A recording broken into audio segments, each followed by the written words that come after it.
Thanks for tuning in to episode 6 of the Woke Mommy Chatter podcast. You know when you meet someone eerily similar to you? Well, that's what happened on this week's podcast.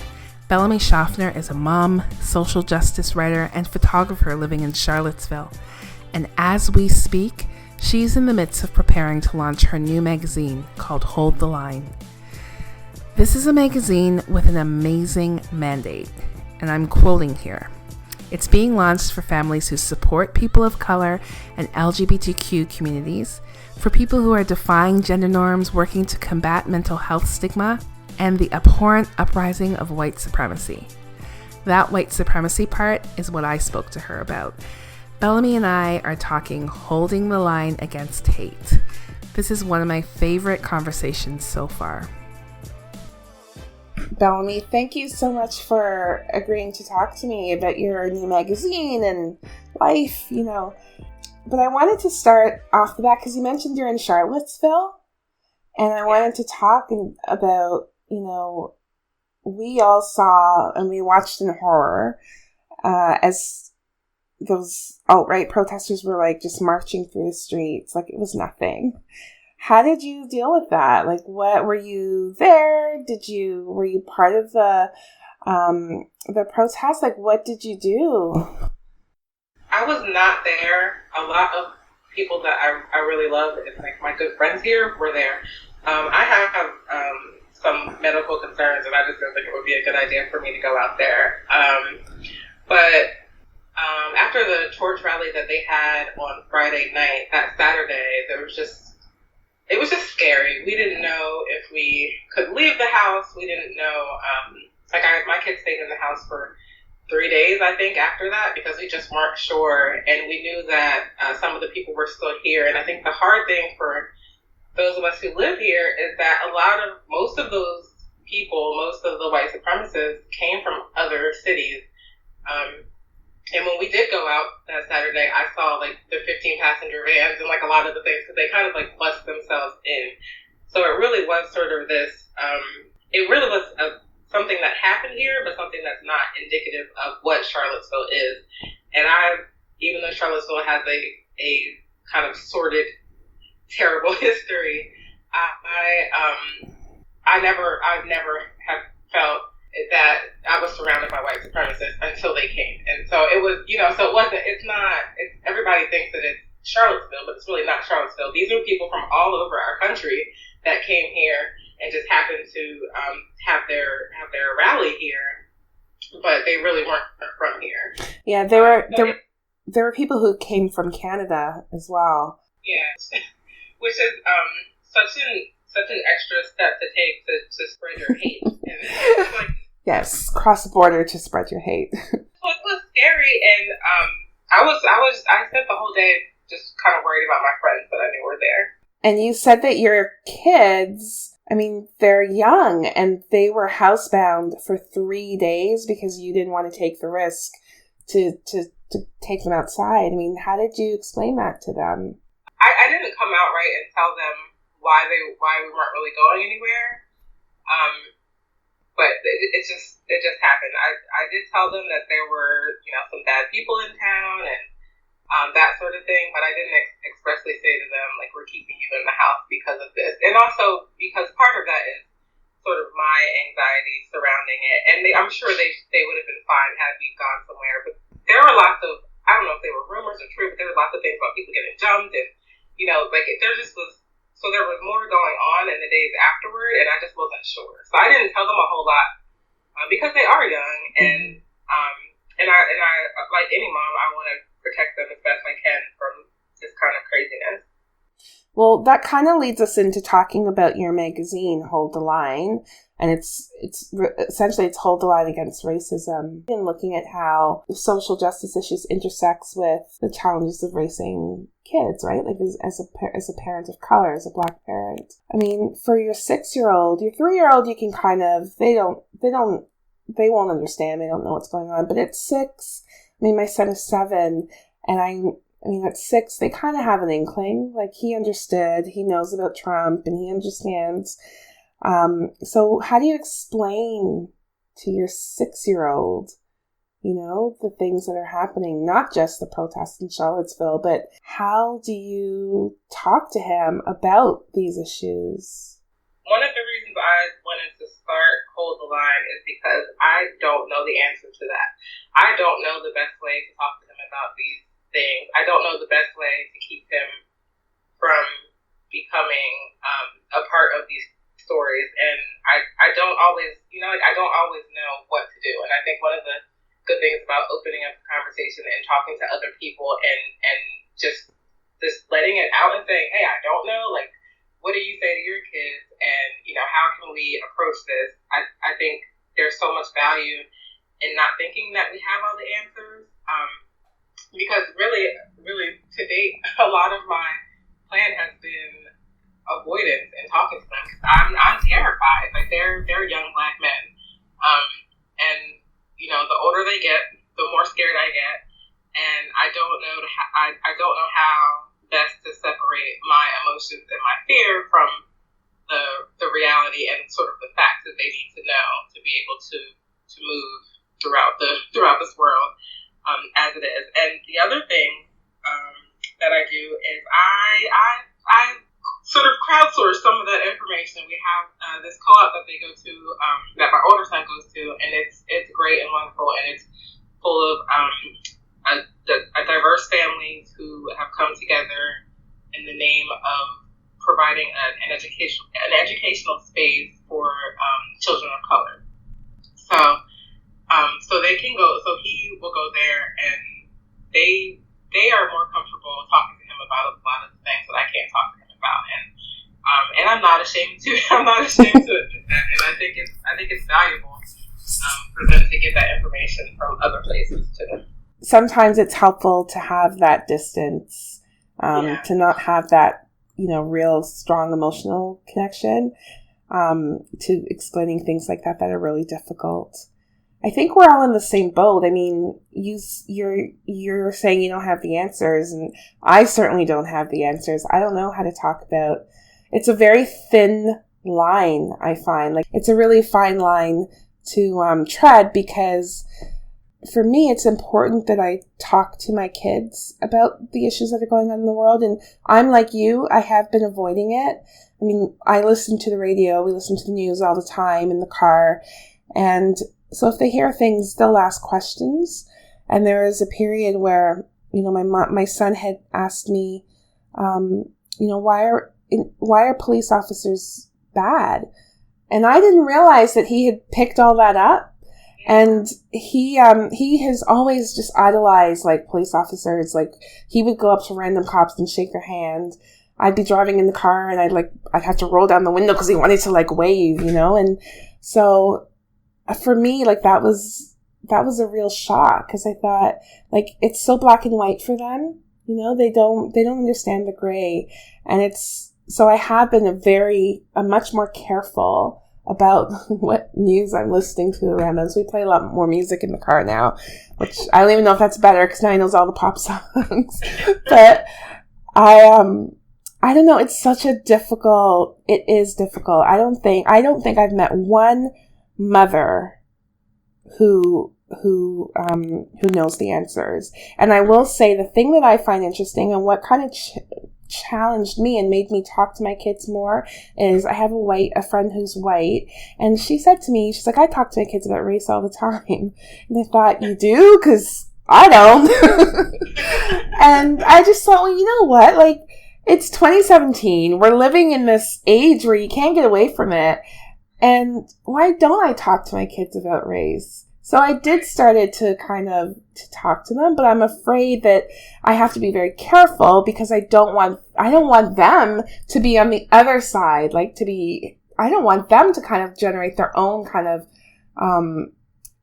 hate against a particular group. I don't want that. So it's very difficult. It's I don't know. I'm hoping your magazine can help me find answers, because I don't know. I hope it helps all of us. I think, because I think I've always made an effort to talk to my kids more about their race. Yes. And, specifically, but not really how it relates to everyone else in the world. And so I think just taking some time to like figure out how to describe that to them and how to explain that to them will be really helpful. That's something that I'm working on. So instead of just you're Black, and I mean, in the sort of affirmations that we try to build our kids up with along those lines, it's sort of like you're Black and so and so is white and this family is Asian and like there's all these different cultures, and just saying that every now and again is probably so much more helpful than pretending that races don't exist, and that that there's no that the kids aren't noticing the differences, because they notice. Yes, they do. They may not have the words, but they definitely notice. Yeah, and they have questions about it, right? And we do affirmations too, which I find are really helpful. And I think you're absolutely right. Like, just being able to even just point out like the differences in the different groups of races is helpful for them at that age. I was talking to another mom, and she has a blog as well. And she was just talking about something which is, it's so true. It's just the digital space being such an equalizer, especially for Black women. And I'm finding, as I'm doing more research and trying to, find people to talk to, it's just amazing that there's so many Black women out there just doing their thing and trying to build something and trying to say something, right? Yeah. And I wanted to know, I guess, for you, how has social media empowered you? Because I found, for me, it's really given me a voice, and it's given me space to say what I want to say without other people kind of imposing their own views or saying, well, you're wrong, or what you're talking about isn't real. It's been a real connector as well to other Black moms who are going through the same thing. And it's just, I think it's almost, we're experiencing this kind of like explosion of Blackness on TV. And I feel like it's the same thing online, and it's just great. Yeah, I think social media, there are infinite number of benefits to it. And I think as Black women, we are often the least heard of all people. And so it's so cool. I agree. Like, it's so cool on Instagram, Facebook, everywhere. It's so cool to be able to see like these Black women and what they're doing and what they're building, and like places like for Harriet, and she's chilling and she's doing Black Girls Gather and all that. That's so awesome and amazing to see, and it's inspiring. And on a personal level, just as a freelance writer, being able to see my work shared through social media is really empowering, and it really helps me understand that I'm actually reaching people and hopefully doing good things with what I'm writing. Mm-hmm. So I'm just excited. Like, I don't have for Hold the Line, we don't have a lot of followers or anything yet. So I'm still working on that and building that. But I'm really excited to see what happens and see what we can grow. And I think that the possibilities are endless. I've always wanted to have a magazine. So since I was like a kid, because I was weird like that. So. That's not weird. But choosing to do it now when there's so much access to information and to good people and great writers is, I think, is invaluable. So I'm excited to see what happens. Have you been active in social justice issues before? I have, but I would say almost always in this way. Like, when I was in college, I made an 8-page newspaper, and it was all about like social justice and things like GMOs in food. And this was like 17 years ago. Like, all these, sort of social issues were included in that magazine. Mm-hmm. And then when I decided to be a freelance writer, I wrote about being a mom that had no money and my raising these 2 Black sons and all these sorts of things. And so I always have been, but always in the same capacity. Like, my allegiance to social justice is definitely not new. Yeah. So I'm really, I think that, and there's so many things that I don't know enough about that I'm really excited to take on this project where I can learn more and do more and hopefully encourage others to do more as well. One of the things, so on your website, one of the questions that you pose there is for women, women of color, like how do you talk to a woman who's not Black about issues that you face or about raising your kids if they don't understand, like how do you talk to them? So, and my take on that, I mean, I used to be one of these people that would try and have conversations with people, and I think partially like that's what I wanted the blog to be. But I've realized in the last year, I'm not going to convince anyone. You know, that's what I think. And I don't feel like it's my responsibility to convince you that the world is racist and I experience racism. If you don't believe it, then that's your problem. But I think I've spent a lifetime like second guessing myself or second guessing what my experience is. And I refuse to do that anymore. I just call it like I see it. And I'm not going to explain it to anyone. I'm going to share my experience and you take it or leave it.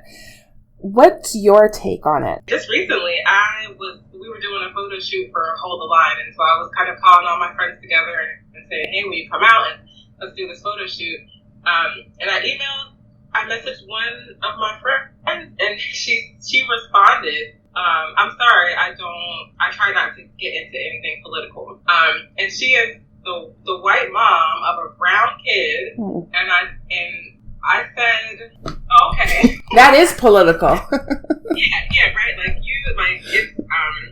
It's what you're experiencing right now is your privilege to be able to say that you're not going to get political. Mm-hmm. And my thought, honestly, is that Hold the Line is, it's political, but also it's just about being a good person, and it's about trying to raise kids who are good people and welcoming to others in the world. So I didn't argue with her. I didn't say, but look, this, I really think it's important because this, and this, because it wasn't my place to say it.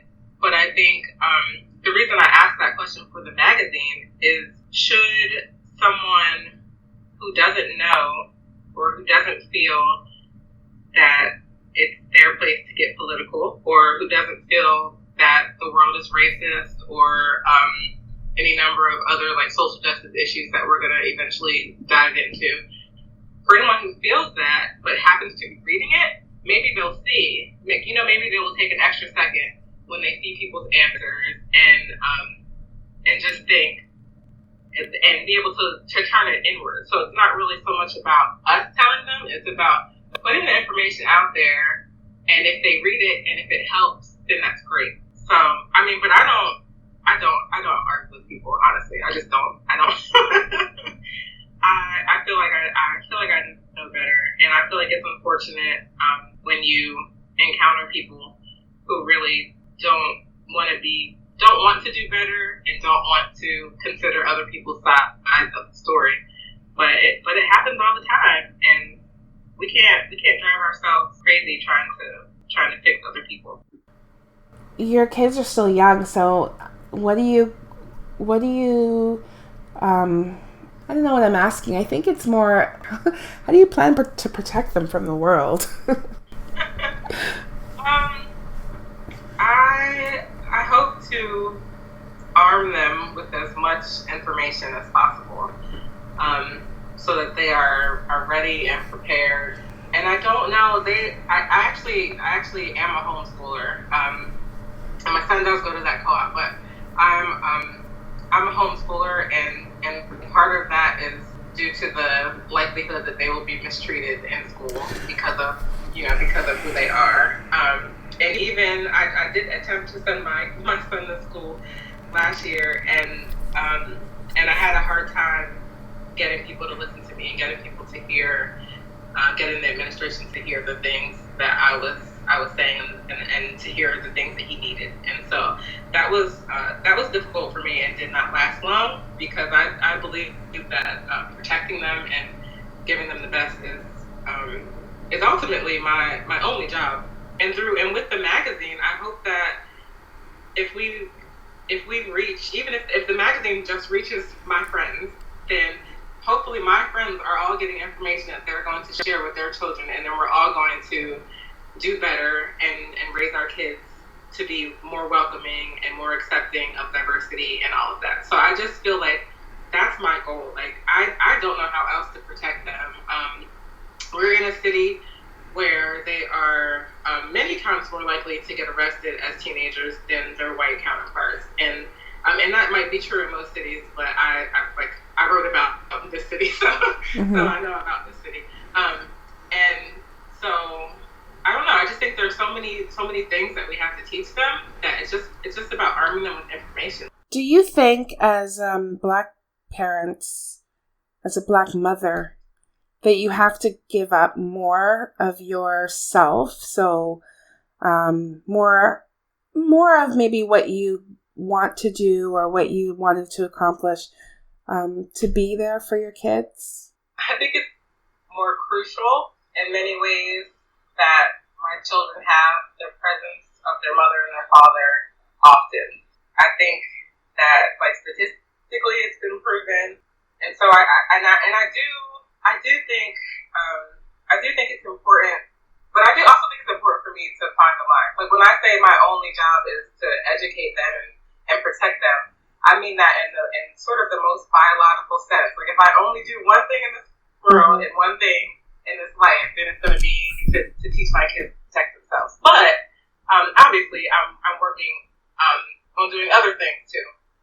So I think, but I do think there's, like, maybe a white mom wouldn't have pulled their kid out of school. Maybe they would have, maybe they wouldn't have had that same thought. But for me, I was really struggling with the idea of basically having to beg people to hear me that my Black son was really, really smart and needed to be moved up a grade. Like, it was hard for me to have to beg these white people to hear me about my Black son. That was difficult for me, and that's something that I obviously wouldn't have to deal with if my kids weren't Black. So I asked that for two reasons. So first, because I'm going to do a show on homeschooling. So, and I know that it's across North America, homeschooling is just dramatically, like, way up amongst Black families. And the second reason I asked is because I was talking to another mom blogger who said something that I thought was really insightful and interesting and inspiring. And what she said was that, we have to kind of build our own space. We have to build something for ourselves. And I think that so that we can be there for our kids.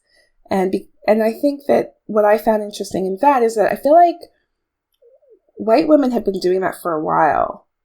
And, like, you'll find, just at my kids' school, there are these really highly educated moms who've given up their career to be home or for their children. And they've given up, their like high paying jobs, and they're working. Some of them are working, but they're doing things that fit around their kids.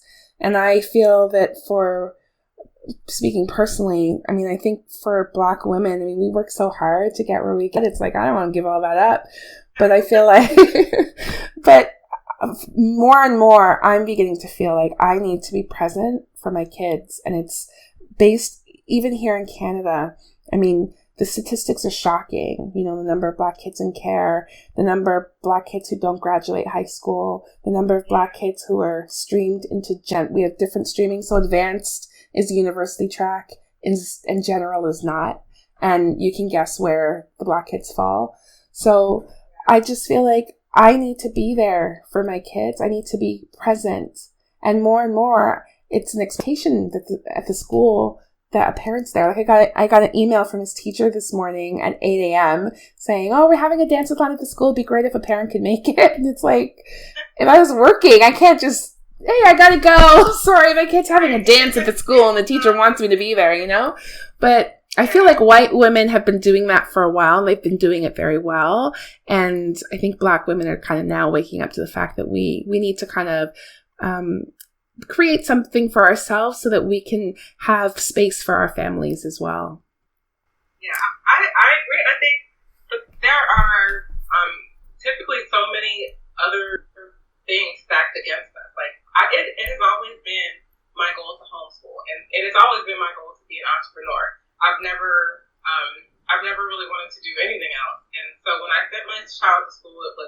because of where we were in that time, and we thought we would try it and just see how it worked out. But I've always had the mindset of I'm going to work for myself so that I can homeschool and we can grow together as a family. But there are so many barriers to that. There's a huge financial barrier. I know that many families sacrifice financially to homeschool, not just Black families. Many families do. But at the same time, when I sort of think of, like, in my life and my personal friends, when I think of the people that I know that have sort of gotten handouts, for lack of a better term, from like family members, people like, oh, like, here's a car for you, or go pay your rent, or you can live in our house, but that sort of stuff, and sort of those things that sort of give you a leg up financially so that you can better yourself. Everyone I know who's gotten that, like, I don't know any people of color who have had that happen. So there's even that sort of thing becomes a barrier, or it could be, whether or not your parents paid for your college or not. Like, how many student loans do you have? You might have to keep working just so you can pay those loans. Yeah. So all these sorts of things that kind of factor in that make it harder, and just culturally, it's far less likely to find Black homeschoolers and to find a community that supports that as a Black person. So, it's so many times we don't even know that it's an option, or we don't think it's an option for us.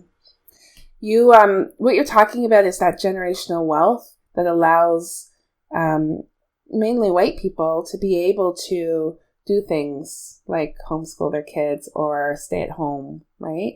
Whereas we don't have that. And you're right. You're absolutely right. But I think what I see, and this is just anecdotally, is that we're doing it anyway, and we're trying to make a way. We're trying to make a way for it to work. So I think that's really, it's really important. And I thought that was a really interesting topic as well. So I guess one of the things I wanted to talk about, I don't want it to be just all doom and gloom, but do you see hope? I mean, where you are in Charlottesville, in America, do you see hope? I think that hope is always available. And I think it's always there. Here in Charlottesville, there are so many initiatives and people trying to work on the healing of the community.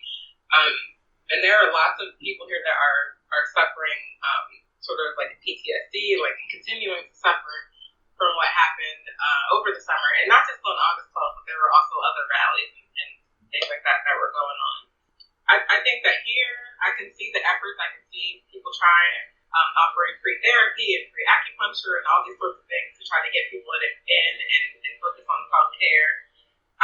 And as a whole, I see people making more of an effort to be kind and to reach out to others and to be helpful and to be involved and to speak up. And so I think that there's hope, and I think I wouldn't be doing Hold the Line if I didn't think there was some potential for all of us to do better, including myself. What inspires you? First, of course, my kids, and sort of knowing that I can help change the narrative for them as they grow older. But also just everybody's kids and everybody's families. Like, I think there's part of me that really believes in the beauty of the world and the ability of people to do good and to be good and work together. And I just think it's important to sort of to harness that in a positive way, and to be able to bring the information to more people so that we can all work together. I feel I feel so happy because I'm just like, I don't know. I feel like the world is perfect. Like, there's a lot of good in the world. To help, there's a lot of good. I think the good in the world outweighs the bad. It's just that the bad is so loud, and it takes up a lot of space emotionally, and you want to fix it, right? But I think overwhelmingly, people are good. People are great. People want to be better. And that, I think that's what you're saying. Like, that's inspiring. So Hold the Line. How are you hoping that your magazine will inspire others? I hope that it just inspires us all approach other people. And the stories that are coming through in the magazine we have stories about transracial adoption and talking about what you can say to your kids and how to communicate with your kids about these tough topics. And there are products you can buy from people of color and toys you can find that have diverse representation. So there's such a broad variety of topics we're going to cover. I have a friend that runs an organization here in Charlottesville, a doula collective, and then also a birth center in Uganda. So there's going to be an article about her and the work that she does and how all of us can support that work, and possibly how we can build our own doula collectives in our own neighborhoods. There are all these. So there are so many cool things that are coming into fruition with the magazine that I hope it just inspires change, just any positive change, even if it's you're like, oh, I'm gonna get this book because I saw it in the magazine and it'll be great for my kids. It could be something as small as that, or it could be you read an article about maybe how you shouldn't touch the Black kid's hair because it's inappropriate, and then maybe that really makes you, reconsider. Yeah. and not pet people's children. Yeah. So there's such a wide range, and I'm excited. And the writers are from all over. They're all over the country, which is pretty cool. It sounds great, and I can't wait to read it and subscribe. And I share, I think what you're doing is amazing, and I can't wait. That hair thing is a pet peeve of mine. I feel like it's such a violation. And for a long time, I had my own strategies to cope, but I would never just say to someone, "Don't touch my hair." I'd take a step back, I'd move my head, and I wanted to just empower my daughter to be able to say, just don't touch my hair. Take your hands out of my hair. But it still happens to her, and I feel it's such a violation because you wouldn't do that to anyone else. You wouldn't just put your hands in their hair and be like, oh my God, this is so it bothers me. Anyway. Children are not pets. You should not pet them. No. Or other them. You're othering them by commenting and touching, and just you're making them feel like there's something wrong with them or something really different about them. It's just emphasizing the difference, right? And that's not okay. And it's adults. It happens. Adults are so cognizant of touch and space between adults and kids, but with Black kids and their hair, it's there's nothing there. It's just I can touch you, and completely, yeah. It's all sorts of social norm just go out the window, and it's I'm gonna rub your hair. Oh my gosh, yeah. Anyway, it was great talking to you. Thank you. I'm glad you decided to interview me. I really appreciate it. I feel like we need to close out our conversation there with Solange's "Don't Touch My Hair" song, which I don't have permission to use, so just insert song here. Bellamy's magazine, Hold the Line, will launch in early December. You can find a link on the Woke Mommy Chatter blog at www.wokemommychatter.com. If you enjoy listening to the show, be sure to subscribe so you get automatic updates of new episodes every Tuesday. Don't forget to follow Woke Mommy Chatter on Twitter at @WokeMommy, on Instagram, and follow along on Facebook at Woke Mommy Chatter. If you'd like to get in touch, have feedback, ideas for the show, drop me a line at wokemommychatter@gmail.com.